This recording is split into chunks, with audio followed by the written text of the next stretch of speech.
Pirates went into that game against Magesi with a much changed lineup due to injury and maybe rotation.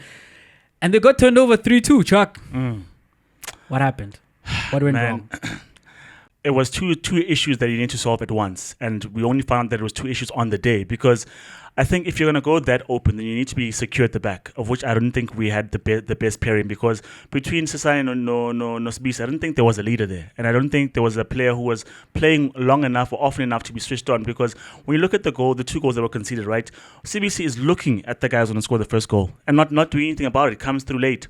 In the second goal, there was an own goal to Sasani. He's again looking at the ball, at the guy who's going to get onto the ball again. And you're like, surely you should do that, right? So either communication from the goalkeeper or someone's going to march the defense and say, guys, here's what we're going to do, here's how we're going to play out.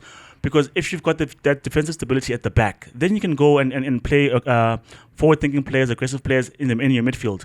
For as long as you don't have that, maybe that's when you have to do double pivot because we're not too sure what we're going to get from Sasani no Sibisi. The other thing that I saw in the second half is that, he was getting cooked for pace, Sasani. There was a chance where Magesi could have gone and had goal number 4, except for the fact that the guy wasn't composed. But I think it's a conundrum, yes, Jay, but I think if you're going to have, let me put it this way. If we're going to put teams to the sword, at least let's have Koki back or at least have Nda back. Because having Sasani and CBC together at the back suggests that we need to show up and have someone who's going to be mopping up in front of them. Because if you don't have that, then we're open. Our midfield was open throughout the whole game. And I get it because we had a lot of the ball and we were running, right? And we were running the game. But when they came in the opposite direction, there was no one really to stop them. So it's a conundrum, but I think it's not the right way. It's not the wrong way to think about it, rather, right? It's not the wrong way in terms of the personnel, not the wrong way in terms of how you want to play that particular game because you want to assert dominance at home, and so far we've won a lot of games at Orlando. But it's a matter of balance, and I think we've got the balance quite wrong. And like I said, I don't think we knew that until the game started because you had said to me, right, that anyone who plays next to Nda looks good. And by that merit, you assume that, okay, Sasani is good enough on his own. CBC has started a lot of games for Pirates, so maybe the two of them should be competent enough at the back. Turns out they weren't. And so you need a different combination. Whether Ofagum Tetra or whether Sloki coming back will help us, I think we need to find a plan for the defense. And then after that, we can play because we've got a lot of attacking talent. And so we need to utilize that, right?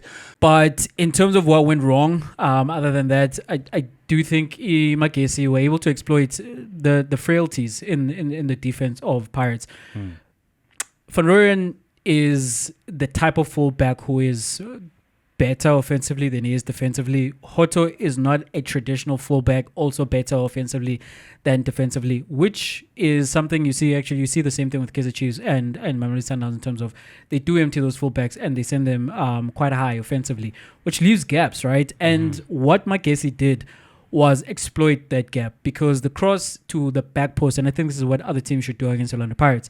If you get it and you get it on the wings, cross it to the back post, either one of two things is going to happen. One, there's no fullback there, or if there is a fullback, you have a striker, someone who is good in the air, going up against either Dion Hoto or a Van Rooyen who is vertically challenged versus some of the biggest strikers in the PSL. So that's what you saw. And Magesi did keep on putting balls into the box. Makubu was excellent in his hold-up play for Magesi because he did get the ball, was able to fend off the defenders, bring his players into it. And that caused problems for Pirates. Pirates in their own box defensively were at 6s and 7s, partly, as I'm saying, because they were outnumbered without those fullbacks. And then you have Usbisi, who hasn't played actually for Pirates in a while, and he's playing next to Sasani, and that is not a defensive pairing that we've seen quite a bit. So they're trying to find their own chemistry. And as you say, you're trying to find the leader because other than Nda technically being the best centre-back in the league, in my opinion, he also is the leader of that back line. He organizes everybody else. So you're not only missing his presence as the player, you're also missing his voice. And as I'm saying, you're seeing guys look around in terms of who's picking up who's your man. The first goal by Magesi, there are runners coming into the box and no one is accounting for them. Yep. Neither the defenders nor the midfielders. And that's the problem then with not having defensive-minded midfielders. They're ball watching, and as I'm saying, it's not instinctive for Ukabza to go running back into the box for, as you say, Orasibocha, who perhaps is not a 6. It's not instinctive for him to go back into the box and pick up a man. So that was the other problem. And generally, Chuck, I think maybe one of the most glaring things that we learned about Orlando Pirates is that the depth is not as great as we might think it is, beyond certain players. If Nda is out for a significant amount of time, I don't think you guys win the league. I don't think you do well in the CAF Champions League either.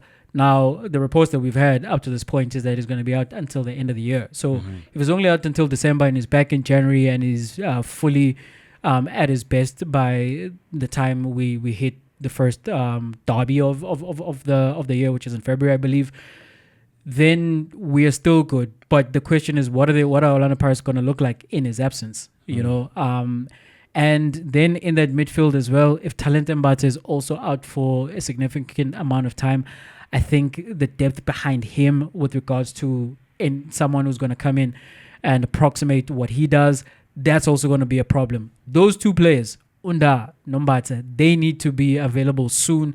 If they are out for significant periods of time, we might not see Pirates losing to Magesi, but we're going to see more of these kind of results.